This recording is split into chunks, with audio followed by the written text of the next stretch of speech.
ಕರ್ನಾಟಕದ ಕೇಸರಿಪಾಳ್ಯದ ಹಿಂದುತ್ವದ ಭದ್ರಕೋಟೆ ಅಂತಾನೆ ಕರೆಸಿಕೊಳ್ಳೋ ದಕ್ಷಿಣ ಕನ್ನಡ ಲೋಕಸಭಾ ಕ್ಷೇತ್ರದ ಬಿಜೆಪಿ ಅಭ್ಯರ್ಥಿ ಯಾರಾಗ್ತಾರೆ ಅನ್ನೋದೇ ಸದ್ಯ ಎಲ್ಲೆಡೆ ಸಿಕ್ಕಾಪಟ್ಟೆ ಚರ್ಚೆ ಆಗ್ತಿರುವಂಥ ವಿಚಾರ. ಯಾರೆಲ್ಲ ಅಭ್ಯರ್ಥಿ ರೇಸ್ನಲ್ಲಿದ್ದಾರೆ ಅನ್ನೋದನ್ನು ಇವತ್ತಿನ ವಿಡಿಯೋದಲ್ಲಿ ನೋಡೋಣ ಸ್ನೇಹಿತರೆ. 15 ಲಕ್ಷಕ್ಕೂ ಅಧಿಕ ಮತದಾರರಿರೋ ದಕ್ಷಿಣ ಕನ್ನಡ ಕ್ಷೇತ್ರದಲ್ಲಿ ಒಟ್ಟಾರೆ 8 ವಿಧಾನಸಭಾ ಕ್ಷೇತ್ರಗಳಿವೆ. 2009, 2014, 2019 ಕಳೆದ 3 ಬಾರಿ 3 ಅವಧಿಯಲ್ಲಿ ಗೆದ್ದು ಸಂಸದರಾಗಿದ್ದ ನಳಿನ್ ಕುಮಾರ್ ಕಟೀಲ್ ಅವರು ಹಾಲಿ ಸಂಸದರಾಗಿದ್ದಾರೆ. ಹಾಲಿ ಸಂಸದರ ಕ್ಷೇತ್ರದಲ್ಲಿ ಸ್ವಪಕ್ಷದಲ್ಲಿ ಕೆಲವರು ಈ ಬಾರಿ ಹೊಸ ಮುಖಕ್ಕೆ ಟಿಕೆಟ್ ಕೊಡಿ ಅನ್ನೋ ಕೂಗನ್ನು ಕಳೆದ ಬಾರಿಯಿಂದಲೂ ಕೂಡ ಕೇಳ್ತಾನೆ ಇದ್ದಾರೆ. ಹಾಲಿ ಸಂಸದರಾದರೂ ಕಟೀಲ್ಗೆ ಕಾರ್ಯಕರ್ತರ ವಿರೋಧ ಇದೆ.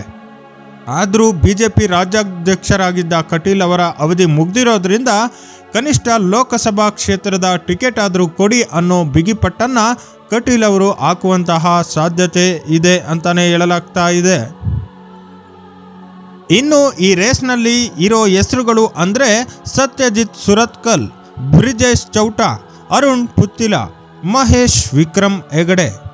ಸತ್ಯಜಿತ್ ಸುರತ್ಕಲ್ ಹಿಂದುತ್ವದ ನಾಯಕ. ಕಳೆದ ಹಲವು ದಶಕಗಳ ಕಾಲ ಕರಾವಳಿ ಭಾಗದಲ್ಲಿ ಜನಪ್ರಿಯತೆಯನ್ನು ಗಳಿಸಿಕೊಂಡು ಹಿಂದುತ್ವದ ಹೋರಾಟಗಳಲ್ಲಿ ಸಕ್ರಿಯವಾಗಿ ಓಡಾಡ್ತಾ ಇದ್ದಾರೆ. ಬಿಲ್ಲವ ಸಮುದಾಯಕ್ಕೆ ಸೇರಿರುವಂಥ ಇವರು ಬಿಲ್ಲವ ಸಮುದಾಯದ ಸಂಘಟನೆಗೂ ಕೂಡ ಶ್ರಮಿಸಿದ್ದಾರೆ. ಕಳೆದ ವಿಧಾನಸಭಾ ಚುನಾವಣೆಯಲ್ಲಿ ಬೆಳ್ತಂಗಡಿ ಹರೀಶ್ ಪೂಂಜಾರಿಗೂ ಇವರಿಗೂ ಕೊಂಚ ಭಿನ್ನಾಭಿಪ್ರಾಯ ಆಗಿತ್ತು. ಈ ಬಾರಿ ಟಿಕೆಟ್ ಪಡೆಯಲೇಬೇಕು ಅಂತ ಸತ್ಯಜಿತ್ ಅವರು ಈಗಾಗಲೇ ಕಸರತ್ತು ಆರಂಭಿಸಿದ್ದಾರೆ.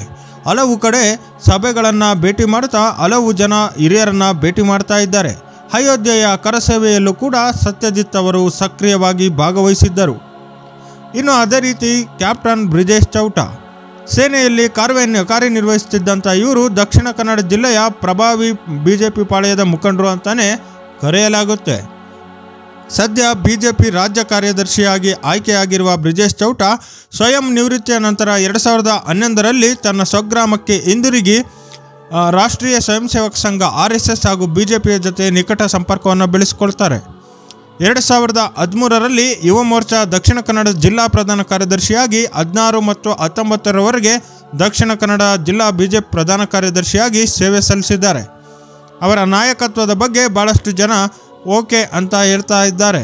2023ರ ವಿಧಾನಸಭಾ ಚುನಾವಣೆಯಲ್ಲಿ ಅವರು ಬೈಂದೂರು ಕ್ಷೇತ್ರದಲ್ಲಿ ಪ್ರಭಾರಿಯಾಗಿ ಕೆಲಸ ಮಾಡಿದರು.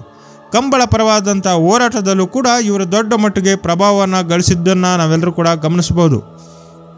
ಅದೇ ರೀತಿ ಕಳೆದ ವಿಧಾನಸಭಾ ಚುನಾವಣೆಯಲ್ಲಿ ಹೆಚ್ಚು ಸದ್ದು ಮತ್ತು ಸುದ್ದಿ ಮಾಡಿದ್ದಂಥ ಪುತ್ತೂರು ವಿಧಾನಸಭಾ ಕ್ಷೇತ್ರದಿಂದ ಪಕ್ಷೇತರರಾಗಿ ಸ್ಪರ್ಧಿಸಿದ ಅರುಣ್ ಪುತ್ತಿಲ ಅವರು ಕೂಡ ಈ ಬಾರಿ ಲೋಕಸಭಾ ಚುನಾವಣೆಗೆ ಸ್ಪರ್ಧಿಸುವಂಥ ಇಂಗಿತವನ್ನು ವ್ಯಕ್ತಪಡಿಸಿದ್ದಾರೆ.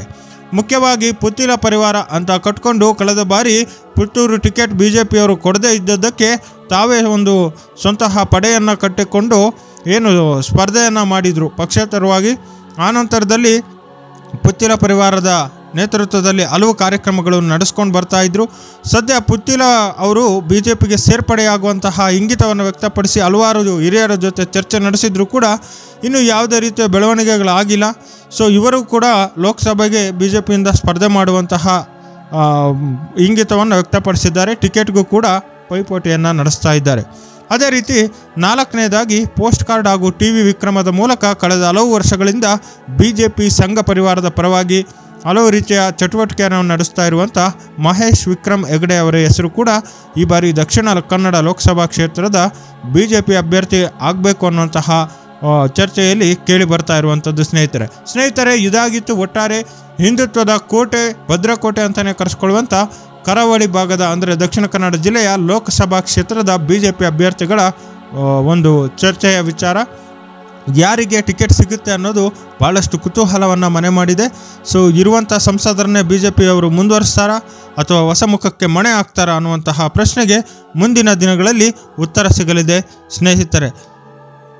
ಇದೇ ರೀತಿಯ ಹೊಸ ವಿಚಾರದೊಂದಿಗೆ ಮತ್ತೊಂದು ವಿಡಿಯೋದಲ್ಲಿ ಸಿಗೋಣ. ಅಲ್ಲಿವರೆಗೆ ನಮಸ್ಕಾರ. ಜೈ ಹಿಂದ್, ಜೈ ಕರ್ನಾಟಕ.